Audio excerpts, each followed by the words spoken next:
اور جیسا کہ آپ نے سنا، یہ وقف ایسی چیز ہے، ہماری مسجدیں، ہمارے مدرسے، ہمارے قبرستان، ہماری درگاہیں، ہمارے امام بارے، جتنی ہماری دینی شناخت کی چیزیں ہیں، ان سب کا وجود خطرے میں پڑ جائے گا۔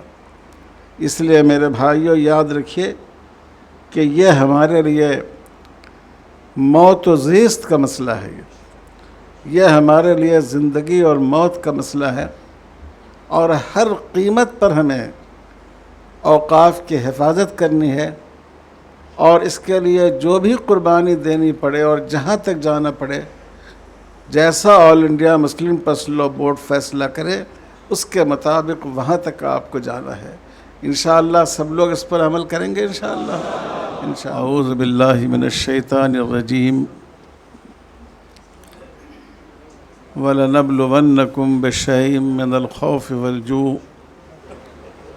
وَنَقْصٍ مِّنَ الْأَمْوَالِ وَالْأَنفُسِ وَالثَّمَرَاتِ وَبَشِّرِ الصَّابِرِينَ الَّذِينَ إِذَا أَصَابَتْهُمْ مُصِيبَةٌ قَالُوا إِنَّا لِلَّهِ وَإِنَّا إِلَيْهِ رَاجِعُونَ أُولَٰئِكَ عَلَيْهِمْ صَلَوَاتٌ مِّن رَّبِّهِمْ وَرَحْمَةٌ وَأُولَٰئِكَ هُمُ الْمُهْتَدُونَ۔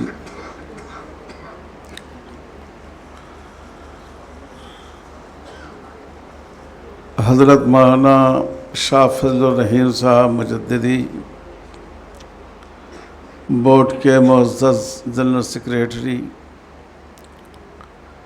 ملک کے نامور عالم دین اور مفکر حضرت مولانا خلیل الرحمن سجاد نعمانی مد ظلہ، بورڈ کے جواں سال اور جواں ہمت سیکریٹری حضرت مولانا محمد عمرین صاحب، محترم المقام جناب یوسف حاتم بچھالہ صاحب، جو بورڈ کی قانونی پیروی کی آواز ہیں، محترم جناب ظہیر قاضی صاحب، ممبئی کے مشہور علمی، دینی اور ادبی بلکہ طبی شخصیت جناب حضرت مولانا محمود دریابادی صاحب، حضرت مولانا عبدالسلام سلفی صاحب، حضرت مولانا ظہیر عباس رضوی صاحب، حضرت مولانا مفتی سید الرحمن فاروقی صاحب، حضرات علماء کرام، محترم دوستوں اور بھائیوں،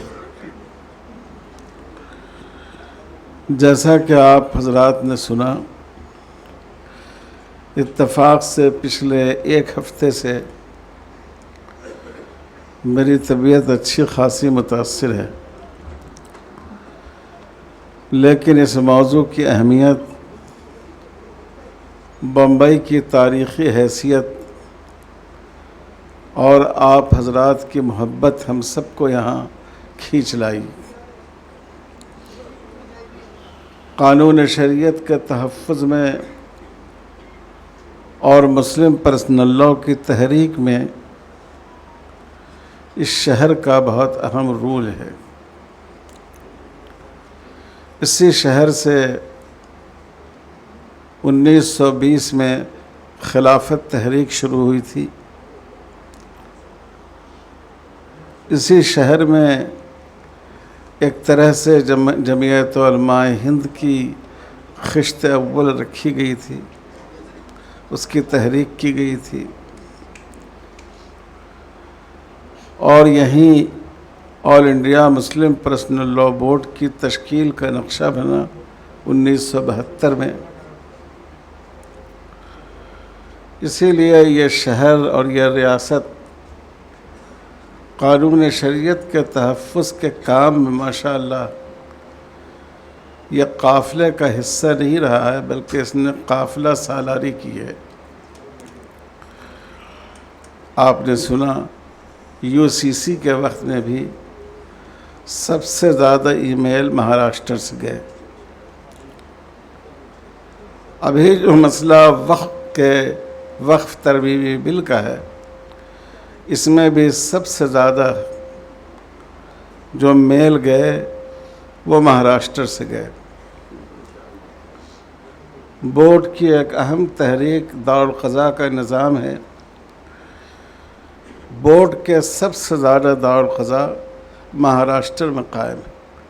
میں سمجھتا ہوں کہ بورڈ کے تحت چلنے والے دارالقضاؤں میں 80% دارالقضاء وہ ہے جو مہاراشٹر میں قائم ہے۔ یہ ایک زندہ شہر ہے، یہ ایک زندہ ریاست ہے۔ یہاں غیرت مند، باشعور، خوددار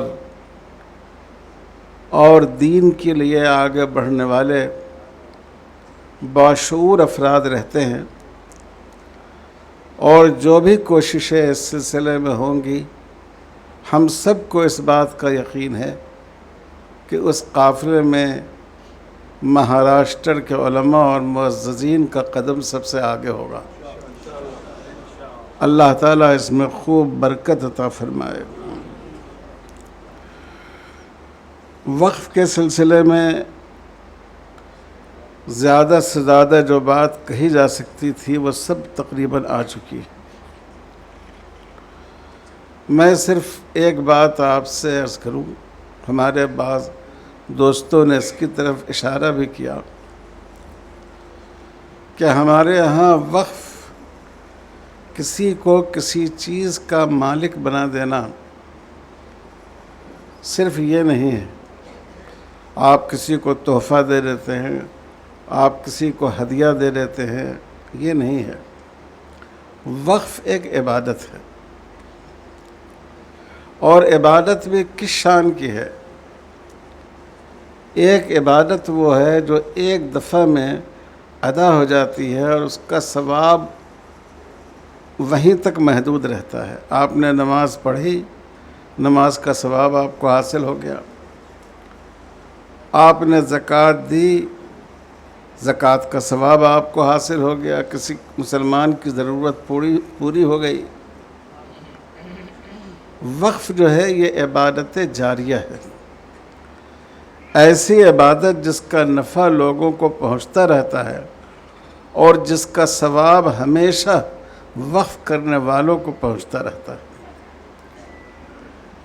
اس لیے وقف کی بڑی اہمیت ہے۔ سب سے پہلا وقف خود جناب محمد رسول اللہ صلی اللہ علیہ وسلم نے فرمایا ہے۔ آپ سیرت کی کتابوں میں پڑھیں، جب حضور مدینہ تشریف لائے تو جس جگہ کا آپ نے انتخاب کیا مسجد نبوی کے لیے، اس کے مالکان اپنی طرف سے وہ زمین دینے کو تیار تھے، لیکن آپ نے فرمایا ثامنونی بہذا الحائط، اس باغ کی قیمت لگاؤ، اور اپنی جیب خاص سے آپ نے اس باغ کی قیمت ادا فرمائی۔ بہت سے کام آپ نے حضرت عثمان غنی رضی اللہ تعالیٰ عنہ کی مالی مدد سے، حضرت ابو بکر صدیق رضی اللہ تعالیٰ عنہ کی مالی مدد سے فرمائے، لیکن یہ جو پہلا وقف تھا اس کو حضور صلی اللہ علیہ وسلم نے اپنی جیب خاص سے اس کی قیمت ادا فرمائی۔ اور یہ وقف بہت ہی ملٹی پرپس وقف تھا۔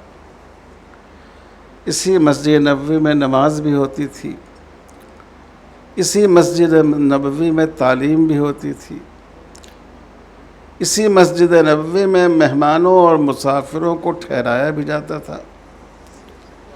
یہاں تک کہ بعض دفعہ اگر کوئی افتاد آ گئی تو مریضوں کا قیام اور ان کی عیادت کا انتظام بھی اس میں ہوا کرتا تھا۔ آپ نے غزوہ خندق کا واقعہ پڑھا ہوگا۔ تو ایک ملٹی پرپس وقف تھا جو حضور صلی اللہ علیہ وسلم نے فرمایا اور اپنی جیب خاص سے فرمایا۔ اس میں اس بات کا سبق ہے کہ مسلمانوں کو ایسا وقف کرنا چاہیے، اللہ کی عبادت بھی ہو اور اللہ کی مخلوق کی خدمت بھی ہو، تعلیم کی ترقی بھی ہو، ضرورت مندوں کی ضرورت بھی پوری ہو۔ اس کے بعد لکھا ہے علماء نے جتنے اکابر صحابہ تھے سب نے وقف کیا ہے۔ حضرت ابو بکر صدیق رضی اللہ تعالیٰ عنہ نے وقف کیا۔ حضور صلی اللہ علیہ وسلم نے اپنے 6 باغات پہ وقف کیے مدینہ منورہ میں۔ سیدنا حضرت عثمان غنی رضی اللہ تعالیٰ عنہ بڑے صاحب ثروت صحابی تھے، انہوں نے اوقاف کیا۔ سیدنا حضرت علی رضی اللہ تعالیٰ عنہ نے بھی ینبو میں دینی مقصد کے لیے وقف کیا، اور ایک وقف آپ نے ایسا بھی فرمایا غزوہ خیبر کے بعد کہ جس کا متولی آپ نے سیدنا حضرت حسین رضی اللہ تعالیٰ عنہ کو متعین فرمایا۔ تو یہ عظیم الشان عمل ہے، اسلام کی ایک اہم عبادت ہے۔ جیسے نماز ایک عبادت ہے، جیسے روزہ ایک عبادت ہے، اسی طرح وقف ایک عبادت ہے۔ اگر کوئی آدمی آپ کی نماز میں خلل پیدا کرے، کچھ لوگ کھڑے ہو جائیں کہ ہم مسجد میں نماز پڑھنے نہیں دیں گے، کیا آپ اس کو گوارا کریں گے؟ کیا آپ کا ضمیر اس کو قبول کرے گا؟ یاد رکھیے، وقف بھی ویسے ہی ایک عبادت ہے۔ سیدنا حضرت ابو بکر صدیق رضی اللہ تعالیٰ عنہ کے زمانے میں جب کچھ لوگوں نے کہا کہ ہم نماز تو پڑھیں گے لیکن ہم زکوٰۃ ادا نہیں کریں گے، تو حضرت ابو بکر رضی اللہ تعالیٰ عنہ نے فرمایا کہ جو آدمی نماز اور زکوٰۃ میں فرق کرے گا ہم اس سے ضرور جہاد کریں گے۔ چونکہ بہت سے مرتدین بھی پیدا ہو گئے تھے، حضرت عمر رضی اللہ تعالیٰ عنہ نے مشورہ دیا کہ ابھی اس معاملے میں نرمی کا پہلو اختیار کیا جائے، تو حضرت ابو بکر رضی اللہ تعالیٰ عنہ ناراض ہو گئے۔ حضرت عمر سے فرمایا انت جبار فی الجاہلیہ و خوار فی الاسلام، زمانے جاہلیت میں تو تم بڑے زوراور تھے، اور اب جب دین کا معاملہ آیا تو تم اس میں کمزوری دکھا رہے ہو۔ تو کوئی بھی اسلامی عبادت جو ہمارے دین کا حصہ ہو، کوئی مسلمان اس میں ایک نقطے کی کمی کو گوارا نہیں کر سکتا۔ اور جیسا کہ آپ نے سنا، یہ وقف ایسی چیز ہے، ہماری مسجدیں، ہمارے مدرسے، ہمارے قبرستان، ہماری درگاہیں، ہمارے امام بارے، جتنی ہماری دینی شناخت کی چیزیں ہیں، ان سب کا وجود خطرے میں پڑ جائے گا۔ اس لیے میرے بھائیوں یاد رکھیے کہ یہ ہمارے لیے موت و زیست کا مسئلہ ہے، یہ ہمارے لیے زندگی اور موت کا مسئلہ ہے، اور ہر قیمت پر ہمیں اوقاف کی حفاظت کرنی ہے، اور اس کے لیے جو بھی قربانی دینی پڑے اور جہاں تک جانا پڑے، جیسا all India Muslim personal law board فیصلہ کرے اس کے مطابق وہاں تک آپ کو جانا ہے۔ انشاءاللہ سب لوگ اس پر عمل کریں گے انشاءاللہ۔ میرے بھائیوں اور بزرگوں،